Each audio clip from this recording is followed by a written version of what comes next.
Malam itu hujan deras mengguyur Jakarta seperti air mata yang tak pernah berhenti mengalir. Andi Wijaya menginjak rem mobil tuanya dengan tiba-tiba ketika melihat seorang remaja kurus babak belur berlari sambil menggendong bayi kecil yang meraung-raung di pelukannya, dikejar oleh tiga pria kasar berpakaian compang-camping. "Masuk cepat!" teriak Andi sambil membuka pintu penumpang, suaranya hampir hilang ditelan deru hujan. Remaja itu ragu sepersekian detik, matanya penuh ketakutan, tapi tangisan bayi yang semakin kencang membuatnya melompat masuk bersama Andi yang langsung melaju meninggalkan kerumunan itu. Napas Andi masih tersengal-sengal saat ia melirik ke samping. Remaja itu, sekitar 17 tahun, tubuhnya penuh memar biru, bajunya robek di beberapa tempat, dan bayi perempuan kecil di pangkuannya baru berusia 1 tahun, wajahnya merah karena menangis tanpa henti. "Kamu aman sekarang, tenanglah," kata Andi pelan, suaranya bergetar karena adrenalin. Ia sendiri baru pulang dari kantor lesm tempat ia bekerja sebagai konselor remaja bermasalah. Pekerjaan yang ia pilih setelah keluarganya di Surabaya membuangnya 5 tahun lalu hanya karena mereka tahu ia mencintai sesama pria. Malam ini, tanpa rencana apapun, ia justru menjadi penyelamat dua orang asing. Apartemen kecil Andi di pinggiran Jakarta Selatan terasa lebih hangat malam itu. Ia membersihkan luka remaja itu dengan obat merah dan perban sederhana dari kotak tilu. "Nama aku Rian, Mas," kata remaja itu pelan sambil menatap lantai. "Ini adik aku, Lila. Ibu kami meninggal 2 bulan lalu, ayah tiri. Dia sering marah-marah, pukul kami. Malam ini dia mabuk lagi, aku ambil Lila dan lari." Suara Rian pecah saat menceritakan itu. Andi mendengarkan tanpa menyela, hatinya terasa seperti ditusuk. Ia ingat betul bagaimana ayahnya dulu berteriak, "Kamu bukan anakku lagi," saat menemukan pesan dari mantan pacar Andi di ponsel. Sejak itu Andi hidup sendirian, bekerja keras membantu remaja-remaja seperti Rian yang terjebak dalam tekanan keluarga dan masyarakat yang masih sulit menerima perbedaan. "Kalian boleh tinggal di sini dulu, sampai aman," kata Andi sambil menyodorkan susu hangat untuk Lila. Rian menatapnya dengan mata penuh syukur tapi juga curiga. Malam itu Andi tidur di sofa, mendengar napas pelan Rian dan Lila dari kamar tidur kecilnya. Pikirannya melayang ke masa lalu, ke hari-hari ia berusaha menjadi normal seperti yang diharapkan keluarga, tapi akhirnya gagal dan kehilangan segalanya. Pagi harinya Rian masih demam ringan, Lila batuk-batuk kecil. Andi membawa mereka ke puskesmas terdekat, bayar semua biaya meski gajinya pas-pasan. Dokter bilang kondisi mereka lemah karena kekurangan gizi dan stres. "Butuh istirahat dan makanan bergizi," kata dokter. Andi mengangguk lalu membawa mereka pulang lagi. Di perjalanan ia membeli bubur ayam dan buah-buahan. Rian makan pelan-pelan, pertama kali dalam berminggu-minggu merasa aman. "Mas Andi baik sekali, padahal kami orang asing," gumam Rian. Andi tersenyum tipis. "Aku tahu rasanya sendirian di dunia ini, Rian. Kita saling bantu saja." Hari-hari berikutnya berlalu dengan rutinitas baru. Andi bangun pagi menyiapkan sarapan, mengantar Rian ke sekolah malam yang ia datarkan secara diam-diam, dan mengasuh Lila saat Rian belajar. Tetangga mulai bertanya-tanya, tapi Andi tak peduli. Ia merasa ada makna baru dalam hidupnya yang selama ini kosong. Namun di malam-malam sunyi, ia bertanya-tanya mengapa wajah Rian terasa begitu familiar, seperti melihat dirinya sendiri di cermin masa lalu. Rian pun mulai terbuka, bercerita tentang mimpi-mimpinya ingin kuliah tapi terhalang kemiskinan dan kekerasan rumah.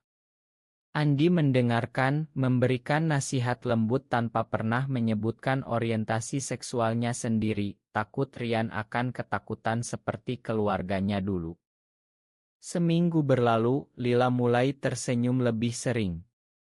Rian membantu membersihkan apartemen, belajar memasak nasi goreng sederhana.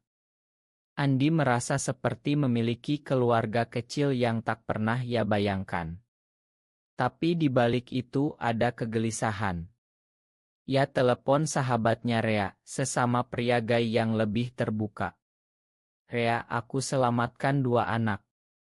Rasanya aneh, seperti ada ikatan yang tak aku mengerti.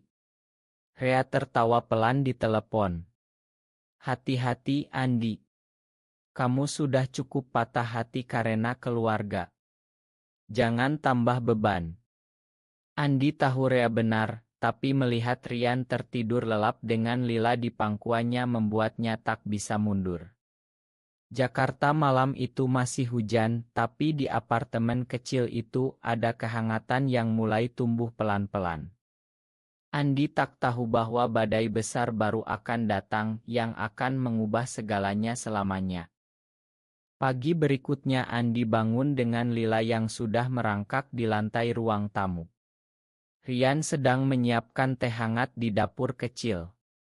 Mas, terima kasih lagi ya. Aku nggak tahu harus kemana kalau nggak ketemu Mas Andi, kata Rian sambil tersenyum malu. Andi mengangguk, hatinya hangat. Ia mengajak Rian jalan-jalan ke taman dekat apartemen, mendorong kereta bayi Lila yang ia beli murah di pasar. Udara Jakarta pagi itu segar setelah hujan semalam.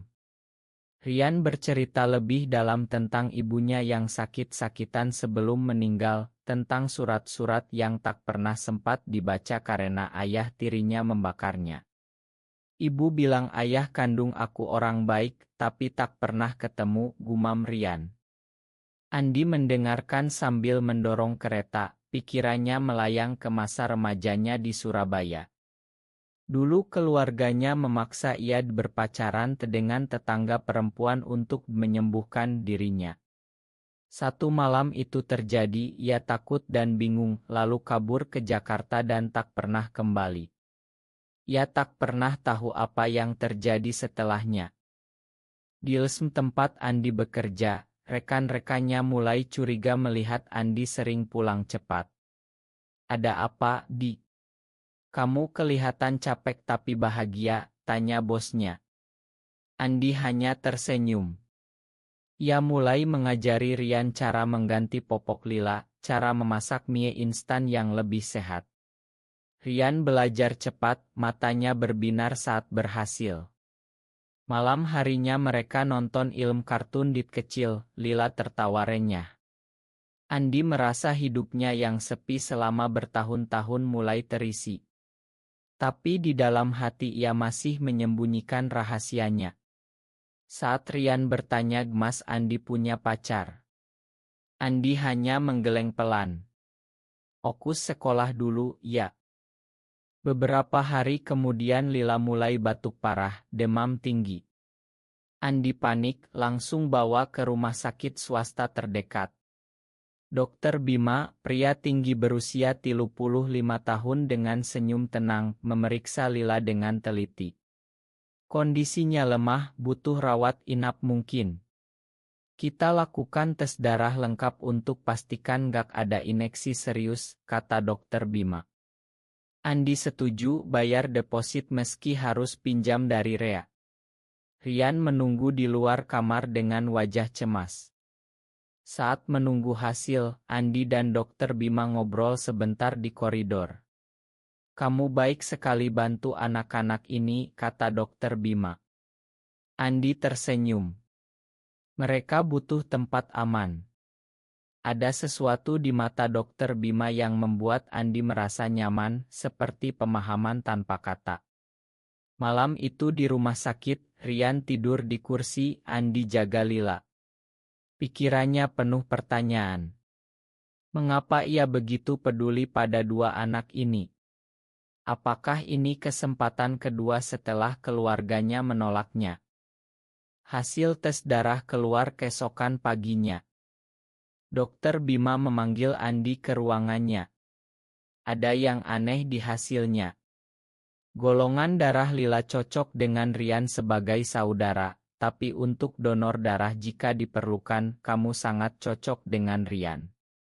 Kami sarankan tesnya lebih lanjut untuk konfirmasi hubungan keluarga, karena ada kemungkinan kompatibilitas genetik yang tinggi. Andi terkejut tapi setuju demi kesehatan Lila. Rian tak tahu apa-apa, masih mengira Andi hanya orang baik hati. Sementara itu di Surabaya, berita tentang Andi yang mengasuh anak jalanan entah bagaimana sampai ke telinga keluarganya lewat tetangga lama. Ayah Andi menelepon marah, kamu bawa malu lagi. Jangan libatkan kami.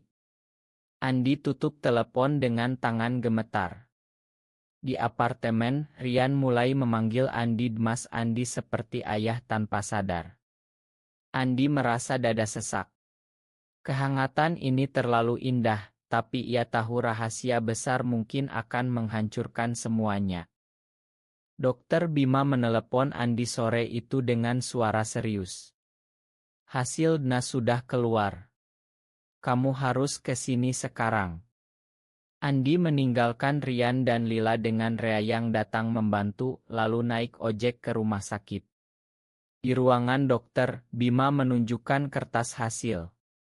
Andi, kamu adalah ayah biologis Rian. Persentase 88,8. Ini tak terduga, tapi data tak bohong. Dunia Andi seperti berhenti berputar.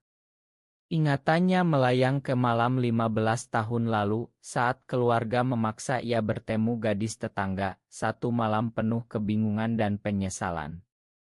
Gadis itu hamil, keluarga menyembunyikan dan menikahkannya dengan pria lain. Andi tak pernah tahu. Kini Rian, remaja yang ia selamatkan, adalah putranya sendiri. Air mata Andi jatuh tanpa bisa ditahan. Bagaimana ini bisa, bisiknya. Dokter Bima memegang bahunya lembut. Kita bicara pelan-pelan. Rian butuh kamu sekarang lebih dari sebelumnya. Pulang ke apartemen, Andi tak bisa tidur. Ia duduk di balkon, rokok di tangan tapi tak dinyalakan. Rian keluar, Mas kenapa? Lila sudah tidur. Andi menarik napas dalam. Rian, ada yang harus aku bilang. Hasil tes. Aku ayah kandung kamu. Rian membeku, matanya melebar. Apa? Mas bercanda. Andi menjelaskan semuanya dengan suara pelan, tanpa menutupi masa lalunya sebagai pria gay yang pernah dipaksa berubah. Rian marah besar, kamu tinggalkan ibu. Kamu gay, terus aku gimana? Ia lari ke kamar, pintu dibanting. Andi duduk sendirian, hati hancur. Lila menangis di kamar, Andi menggendongnya sambil menangis pelan. Keesokan harinya Rian diam saja, tapi tak kabur. Andi memberi ruang, memasak makanan aurit Rian. Dokter Bima datang berkunjung sebagai teman, membawa obat untuk Lila. Ia bicara dengan Rian secara pribadi. Ayahmu sekarang berusaha menebus. Orientasi seksualnya tak mengubah akta ia peduli padamu. Rian pelan-lahan melunak saat melihat Andi bermain dengan Lila seperti ayah sungguhan. Rea datang membawa cerita tentang komunitas yang mendukung. Kamu nggak sendiri, Rian. Banyak anak seperti kamu yang punya orang tua gay dan bahagia. Perlahan ikatan mulai terbangun lagi. Andi dan Bima semakin dekat, obrolan malam mereka tentang kehidupan, mimpi, dan tekanan masyarakat Indonesia yang masih konservatif. Bima bercerita tentang pasien-pasiennya yang sembunyi karena takut dihakimi. Andi merasa ada harapan. Tapi konflik muncul saat tetangga mulai gosip. Kok ada cowok single asuh anak-anak, bisik-bisik di pasar. Rian mendengar di sekolah, pulang dengan mata merah. Mereka bilang Mas Andi aneh karena gay. Andi peluk Rian. Kita hadapi bersama. Di kantor resmi, Bos Andi memanggil, ada keluhan dari orang tua klien. Mereka takut kamu pengaruh buruk. Andi hampir kehilangan pekerjaan. Malam itu ia menangis di bahu Bima yang datang menjenguk. Aku takut gagal jadi ayah, Bima. Bima peluk ia erat. Kamu sudah jadi ayah terbaik yang Rian punya. Ikatan antara Andi dan Bima tumbuh menjadi sesuatu yang lebih dalam, penuh pengertian tanpa kata-kata kasar. Rian mulai memanggil Andi ayah pelan-pelan. Jakarta terasa lebih ramah meski badai masih mengintai. Berita tentang Andi menyebar cepat ke Surabaya. Ayah dan ibu Andi datang tiba-tiba ke Jakarta bawa saudara-saudara. Kamu bawa malu keluarga lagi. Anak itu bukan darah daging kita, teriak ayahnya di depan apartemen. Rian bersembunyi di kamar, Lila menangis. Andi berdiri tegar. Rian anakku dan aku akan lindungi dia. Keluarga itu mengancam lapor polisi, bilang Andi menculik anak. Rea dan Bima datang membantu, Bima sebagai dokter memberikan surat keterangan kesehatan. Konflik memuncak saat ayah tirinya Rian muncul, mabuk, menuntut Lila kembali. Itu anakku. Kamu gay tak berhak, teriaknya. Polisi datang, tapi setelah klarifikasi kasus ditunda. Andi kehilangan pekerjaan karena skandal. Ma Andi, kami tak bisa ambil risiko, kata bosnya. Andi duduk di lantai apartemen menangis. Rian mendekat, ayah. Aku main. Aku tahu ayah gay, tapi ayah baik. Itu kata pertama ayah yang tulus. Bima menawarkan bantuan keuangan dan tempat tinggal sementara di rumahnya yang lebih besar. Tinggal di sini dulu, Andi. Aku akan bantu urus hak asuh. Andi ragu, tapi Rian setuju. Di rumah Bima yang rapi di daerah Pondok Indah, Lila bermain bebas.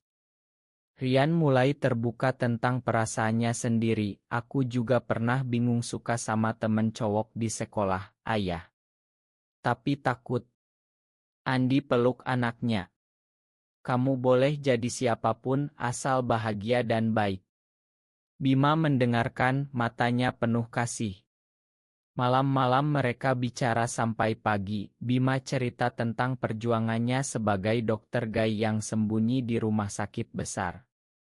Kita bisa bangun keluarga kita sendiri, Andi. Masyarakat sekitar mulai mendukung setelah berita lokal menyebar tentang cerita Andi. Beberapa tetangga bawa makanan, bilang kamu berani, Mas. Tapi ada juga yang menolak, lempar batu ke pagar. Andi dan Bima hadapi bersama. Rian kembali ke sekolah dengan percaya diri baru, bahkan punya teman yang mendukung. Lila tumbuh sehat, tertawa saat Bima gendong. Andi mulai relance desain grafis dari rumah, sambil belajar jadi ayah penuh waktu. Konflik hukum berlanjut, pengadilan hak asuh dijadwalkan. Andi khawatir, tapi Bima selalu ada.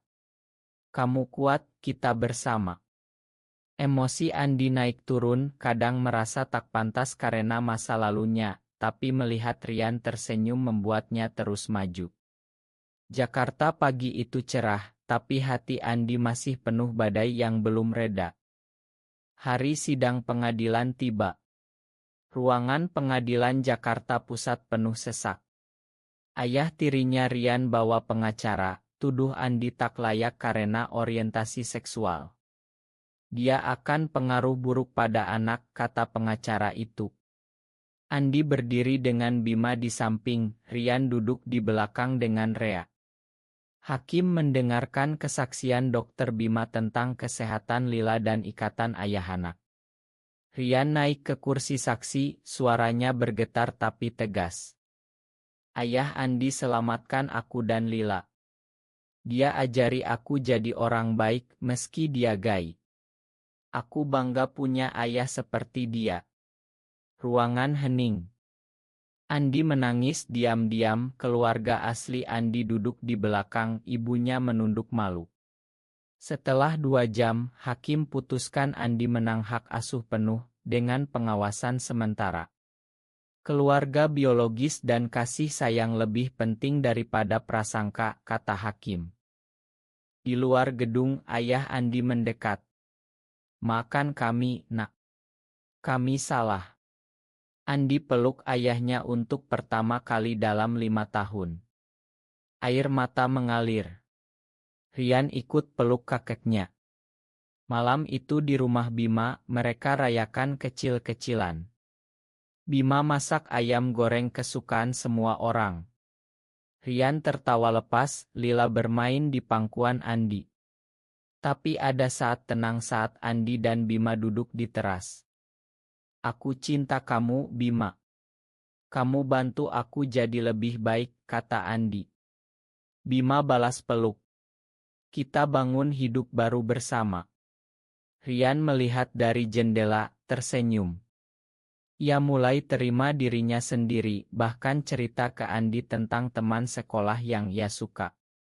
Ayah, aku nggak takut lagi. Tapi satu konflik terakhir datang saat mantan pacar lama Andi muncul, iri dengan kebahagiaan baru. Ia sebarkan gosip lama di media sosial. Andi hampir patah, tapi Rian dan Bima dukung penuh. Kita hadapi, ayah. Kita keluarga. Andi memblokir mantan itu fokus pada masa depan. Pengadilan selesai, Andi dapat tunjangan dari lesm lama yang minta maaf. Ia mulai proyek baru, buka kelompok dukungan untuk ayah gay di Indonesia. Rasa bangga memenuhi dada Andi. Lila memanggil Papa Andi untuk pertama kali. Malam itu hujan lagi di Jakarta, tapi di rumah mereka hangat. 6 bulan kemudian, kehidupan Andi berubah total. Ia dan Bima pindah ke rumah kecil di pinggiran Bogor, dekat alam, jauh dari hiruk-pikuk Jakarta. Rian lulus SMA dengan nilai bagus, siap kuliah psikologi berkat beasiswa yang Andi bantu cari. Lila sudah berjalan lincah, memanggil ayah dan Om Bima bergantian. Keluarga Andi dari Surabaya sering datang berkunjung, membawa makanan khas dan ma yang tulus. Kami belajar banyak dari kamu, nak, kata ibunya sambil peluk Lila. Rian punya pacar pertama, teman sekolah yang baik, dan Andi dukung penuh tanpa paksaan. Jadi dirimu sendiri, nak, katanya. Suatu sore di Pantai Anyer, Andi, Bima, Rian, dan Lila berlibur. Matahari terbenam mewarnai langit oranye. Bima berlutut di pasir, pegang tangan Andi. Andi Wijaya, mau nggak kamu bangun keluarga selamanya sama aku? Andi menangis bahagia, peluk Bima erat. Rian tepuk tangan, Lila tertawa. Itu momen romantis yang Andi tak pernah bayangkan setelah bertahun-tahun kesepian. Kembali ke rumah, mereka rencanakan pernikahan sederhana sesuai adat yang mereka pilih sendiri. Andi buka usaha desain online, Bima tetap dokter tapi punya klinik kecil untuk komunitas LGBTQ.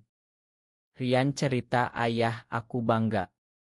Kamu tunjukkan bahwa gay bukan halangan jadi ayah hebat. Malam terakhir di Bogor, Andi duduk di teras dengan Bima, Lila tidur, Rian belajar. Hidup ini penuh kejutan, Bima. Dari ditolak sampai punya keluarga utuh. Bima cium keningnya. Dan kamu layak dapat yang terbaik. Andi tersenyum, hatinya penuh.